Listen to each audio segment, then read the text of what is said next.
My husband slipped something into my soup. I watched his hand hover over my bowl for just a second. His fingers opened. Something small fell in. He didn't know I was looking. I froze. Ryan turned back to his father, kept talking about work like nothing happened.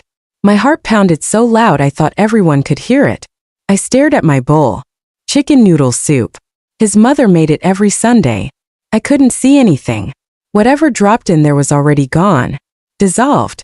Brin, you feeling okay? His mother asked. You look pale. My name is Brin Caldwell. I'm 29 years old and my husband just poisoned me. I'm fine, I said. Just tired. Around the table sat his whole family. His parents. His sister Michelle with her husband. Their 2 kids running around. A perfect Sunday dinner except my husband was trying to kill me, and I had no idea why. Ryan ate his own soup completely normally. Went back for seconds. This is incredible, Mom, he said. She beamed at him. Then he looked at me. Aren't you hungry, honey? There was something in his eyes. Something cold. He was waiting for me to take a bite. Picked up my spoon. My hand didn't shake. Just letting it cool down, I said. I stirred it slowly. My mind was already racing. I'll be right back. Bathroom. I stood up. Ryan's jaw tightened just for a second, but I saw it. I locked the bathroom door, pulled out my phone with shaking hands, then stopped. I couldn't call the police. Not yet. I had no proof. Just what I'd seen. And what I'd seen could be explained away in 30 seconds by a good lawyer. I needed to be smarter than this. I stared at myself in the mirror. Ryan had been acting strange for weeks. Late nights. Password changes on his phone. Whispered calls he'd take in the garage. I'd noticed but didn't push. I thought maybe he was planning something for our anniversary. Now I knew better. I splashed water on my face, took a breath and walked back to the table. Everyone was talking about Michelle's kids, the school play, soccer practice. Normal conversation. My bowl of soup sat exactly where I'd left it. I sat down. Ryan glanced at me, then at the bowl. Ryan's mother stood up to check on the pie in the kitchen. Michelle turned to help her kids. Ryan looked down at his phone just for a second. I moved fast. I switched my bowl with his mother's. She hadn't touched hers yet, too busy hosting. The bowls looked identical. Same soup, same amount. I placed mine exactly where hers had been. Ryan looked up from his phone. He saw me with a spoon, saw me take a bite from what he thought was my bowl. He relaxed. Smiled. His mother came back, sat down, reached for the bowl in front of her. The bowl that was supposed to be mine. Ryan saw it too late. Mom, wait. She took a spoonful. Mom, don't. She'd already swallowed. Ryan's hand was halfway across the table, frozen. His mother looked at him strangely. Don't what, honey? He pulled his hand back. Forced a smile. Don't fill up too much. Save room for pie. She laughed. Oh, Ryan, I made plenty. She took another spoonful. Ryan's leg bounced under the table. I could feel it. He kept glancing at his mother, then at me. I ate from her bowl, calm, slow, like nothing was wrong. His father was talking about golf. Michelle was wiping her daughter's face. Nobody noticed Ryan's panic except me. I checked my watch. Noted the time. 6:42. 1 minute passed. 2. His mother seemed completely normal. Laughed at something Michelle said. 3 minutes. She reached for her water again. Her hand trembled slightly. Is it warm in here? She asked. For minutes. She pressed her hand to her chest. I feel a little strange. Ryan stood up. Maybe you should lie down. I'm fine, honey. Her face went pale. She gripped the edge of the table. I don't feel right. Michelle jumped up. Mom. 6 minutes. His mother tried to stand. Her legs buckled. Ryan caught her. Call 911, he shouted. 7 minutes. Her eyes rolled back. She collapsed in his arms. Everyone was screaming. But I sat perfectly still, watching my husband's face. Watching the fear in his eyes. Not fear for his mother. Fear that he'd been caught. The ambulance came in 12 minutes. They loaded her onto a stretcher, started in 4. Ryan rode with her. His father followed.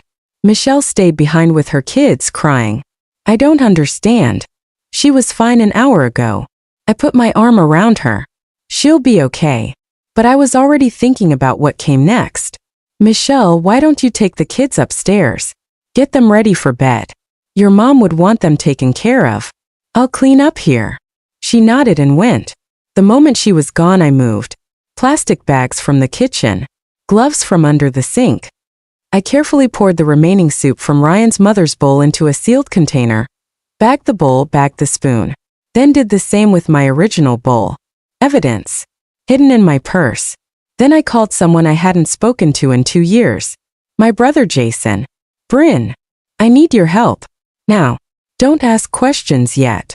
He worked in a medical lab. He could test the soup. Where are you? I gave him the address. I'll be there in 20, he said. I cleaned the rest of the kitchen. Made everything look normal. My phone buzzed. Text from Ryan. They're running tests. Possible cardiac event. Where are you? I typed back, at your parents' house. Helping Michelle. 3 dots. Disappeared. Appeared again. Stay there. I'll call soon. He wanted me to stay and wait. Why? Jason arrived 30 minutes later. I met him outside and handed him the containers. Test everything. Toxicology, chemical analysis, everything. He looked at the bags. Then at me. Brin, what did you do? Just test them. Please. I'll explain later. This is going to take time. How long? 48 hours minimum. Make it 24. He nodded and left. Ryan came home at 3 o'clock in the morning. I was sitting in the living room waiting. He looked exhausted. Scared. Convincing. How is she? Stable. They're keeping her overnight. They think it might be her heart. He sat down, put his head in his hands. I don't understand. She was always so healthy. I watched him carefully. He was good. Really good. If I hadn't seen what I'd seen, I would have believed every word. I need to tell you something, he said. My heart stopped. What? I've been under a lot of stress. Work money. I didn't want to worry you. He hesitated. I made some bad investments. We're in debt, Brin. Serious debt. How much? 200,000. I kept my face neutral. Why didn't you tell me? Because I was ashamed. Because I thought I could fix it. He squeezed my hand. But seeing my mom tonight, it made me realize life's too short. We'll figure this out together. I almost believed him. Almost. But I was thinking about something else entirely. 6 months ago, Ryan had taken out a life insurance policy on me. $500,000. Said it was smart planning. I'd signed without thinking twice. $500,000. Double payout for accidental death. $1 million. We'll figure it out, I said. Together. He hugged me. Over his shoulder, I stared at the wall. 24 hours. That's all I needed. The next morning, Ryan went to the hospital early. The moment he left, I searched. His office. His computer. His files. I found the insurance policy. Read it carefully. Found the bank statements behind it. Gambling debts. Loan shark threats. He was drowning and he'd decided I was his life raft. My phone rang. Jason. I got preliminary results. And, Brin, there's digitalis in the soup. A lot of it. My blood ran cold. What's digitalis? Heart medication. In small doses, therapeutic. In large doses, it causes cardiac arrest. Would it kill someone? Absolutely. Can you prove it was intentional? The concentration is way too high to be accidental. Someone put this in on purpose. Send me the full report. Brin, you need to go to the police. I will. Soon. I hung up. But I wasn't going to the police yet. I needed Ryan to finish what he'd started. I needed him caught in the act. My phone buzzed. Text from Ryan. Mom's being released this afternoon. Can you pick up her prescriptions? I stared at that message. He wanted me to get her medications. Sure. Text me the list. He sent a photo of 3 prescriptions. One of them was digitalis. For her heart condition. That's where he'd gotten it. He'd been stealing his own mother's pills, crushing them, putting them in my food. Slowly. For months. I thought back over the past year. The headaches. The dizziness. The fatigue I blamed on work stress. It wasn't stress. He'd been building toward a fatal dose, and last Sunday was supposed to be it. But I'd switched the bowls, and his mother took the hit instead. I picked up the prescriptions, brought them to the house. His mother was on the couch, weak but home. Thank you, Brin. I don't know what happened last night. Just rest, I said. Ryan appeared from the kitchen. Hey, honey. Thanks for getting those. He took the bag. Our eyes met for exactly 1 second. I'll put these away. He went upstairs. I waited 30 seconds, then followed quietly. I heard him open the medicine cabinet, move bottles around, then the sound of pills being counted, then something different, a grinding sound, crushing. I pulled out my phone, started recording, then pushed the bathroom door open. Ryan spun around. In his hand was a mortar and pestle, white powder inside. His mother's pills scattered across the counter. We stared at each other. What are you doing? His face went blank immediately. Making sure Mom's pills are organized. With a mortar and pestle? Some are hard for her to swallow. I crushed them. That's not what you're doing. Something shifted in his expression. Something I hadn't seen before. Cold. Calculating. Finished pretending. I know what you did, he said. At dinner. I don't know what you're talking about. You switched the bowls. He set down the mortar. You're smarter than I thought. I had the soup tested. Lethal levels of digitalis. The same medication you're crushing right now. I have the test report. I have the insurance documents. And I have you on recording. I held up my phone.